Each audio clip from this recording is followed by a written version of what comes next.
સુરેન્દ્રનગરના રતનપર વિસ્તારમાં રહેતા યુવાનોની સરાહનીય કામગીરી સામે આવી। 20 વર્ષ પહેલા અબોલ પશુઓ માટે ઉત્તરાયણ નિમિત્તે દાન એકત્રિત કરવાનું અભિયાન શરૂ કર્યું અને દાન એકત્ર કરીને વઢવાણ મહારાજ પાંજરાપોળને અર્પણ કરવામાં આવ્યું હતું। આ દાનના કાર્યમાં નાના મોટા ઉદ્યોગપતિ પણ જોડાયા। ઉત્તરાયણમાં પતંગ નહીં ચગાવવા અને એક દિવસ અબોલ જીવ માટે દાન એકત્રિત કરવા માટે અનેક લોકો જોડાયા। 2 લાખથી પણ વધુનું દાન એકઠું કરાયું છે।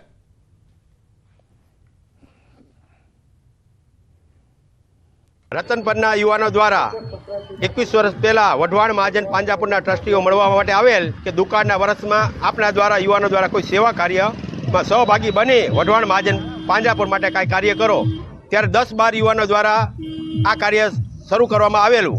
આજે 21 વર્ષ કરતા ઉપર આ સેવા કાર્યમાં અત્યારે 50-75 લોકો જોડાયેલા હોય છે અને સવારથી સાંજ સુધી, સવારના 7થી રાતના 7 સુધી આ ફાળો એકત્ર કરી વઢવાણ મહાજન પાંજરાપોળને અર્પણ કરવામાં આવે છે। અહીંયા આવતા દાનવીરોને અમે પત્રિકા અને રામ મંદિરનો ફોટો તથા અયોધ્યાના પૂરી દક્ષિણ આપીને 22 તારીખે તેઓ આ મહા ઉત્સવની અંદર વિશેષ રીતે ભાગીદાર બને, કોઈ અનેક પ્રકારના દાન કરે, ઘરે દીપ પ્રગટાવે, આવા કાર્યક્રમ માટે અમે પ્રેરણા આપી રહ્યા છીએ। શહેરની અંદર પણ વિદેશી દારૂ વેચાઈ રહ્યો છે, તો એ ગામ સિવાય દહેગામ શહેરમાં દહેગામ તાલુકામાં કોઈ તપાસ કરવામાં આવી રહી છે?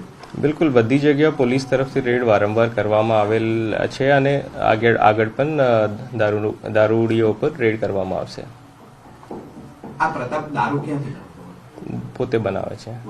સર, આપના જ્યુરિડિક્શનમાં છેલ્લા મહિનાની ઘટનાક્રમ લઈએ આપણે તો અનેક વાર દારૂ પકડાયો છે, તો હવે આ ઘટના પછી આપ કેવા ઠોસ એક્શન લેવાના છો જેથી કરીને આવી ઘટનાઓ ઓછી થાય? બિલકુલ, જેવી રીતે મેં કીધું, પોલીસ વારંવાર પ્રોહિબિશન કેસ કરે છે અને ફર્ધર ફ્યુચરમાં પણ વારંવાર કેસ કરતા રહેશે। ઠીક છે। પોલિટિકલ બેકગ્રાઉન્ડ છે પ્રતાપનો, કોઈ પોલિટિકલ સપોર્ટ? તો ગાંધીનગરના લીહોડામાં દેશી દારૂ અને બીમારીના કારણે 2 મોત થયા છે। સમગ્ર મામલે પોલીસની પ્રેસ કોન્ફરન્સ અને જેમાં તપાસ પણ કરવામાં આવી છે કે આખરે તેમાં કયા પ્રકારનું જે દ્રાવણ છે તે મિશ્રિત કરવામાં આવ્યું હતું। ગાંધીનગરમાં દેશી દારૂનું સેવન અને અન્ય બીમારીના કારણે 2ના મોત થયા અને ત્યારબાદ પોલીસનું પણ તપાસનો ધમધમાટ તુરત જ શરૂ થઈ ગયો। લીહોડા ગામમાં દેશી દારૂ પીતા 2ના મોત, સારવાર હેઠળ પણ હજુ કેટલાક લોકો છે, 7 લોકો છે। ઘટનાના પગલે 108 એમ્બ્યુલન્સ પણ સ્ટેન્ટો ત્યાં છે। 2 અલગ અલગ ગામના 2 વ્યક્તિઓના મોત થયા છે। આ બનાવમાં વિક્રમસિંહ રતનસિંહ અને કાનજી ઉમેશજી ઝાલા નામના વ્યક્તિના મોત થયા છે। મૃતક વિક્રમસિંહ લીહોડા અને કાનજી પાનાના મુવાડાનો રહેવાસી હતો અને પોલીસે સમગ્ર મામલાની તપાસ પણ હાલ શરૂ કરી છે। તો તહેવારનો દિવસ, ઉત્તરાયણનો જે તહેવાર છે, આ તહેવારનો દિવસ 2 પરિવારો માટે દુઃખનો દિવસ બની ગયો છે। 2 ગામમાંથી 2 અર્થી આજે નીકળી છે। પરિવાર પણ નોંધારો બની ગયો છે કારણ કે નાના બાળકો છે, પત્નીના પણ રડી રડીને અત્યારે હાલ બેહાલ થઈ ગયા છે।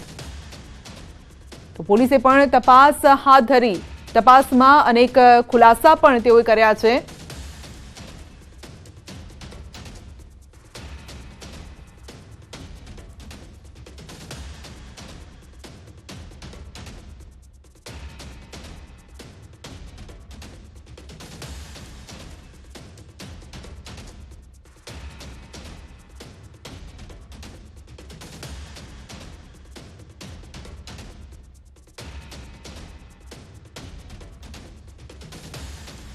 તો ગાંધીનગરના લીહોડામાં બનાવ બન્યો। 2 ગામના 2 લોકોના મોત થયા છે। ગઈકાલે સાંજ સુધી ઉત્તરાયણનો જે તહેવાર છે તે ઉજવતા હતા, પતંગ ચગાવતા હતા અને ત્યારબાદ સાંજે એક એવી જગ્યાએ ગયા જ્યાંથી પાછા ફરતા યુવાનનું મોત થયું છે અને કહેવામાં આવી રહ્યું છે કે તેણે દેશી દારૂ પીધો હતો અને ત્યારબાદ તેની હાલત લથડી હતી। જો કે આ મામલે પોલીસ પણ તપાસ કરી રહી છે।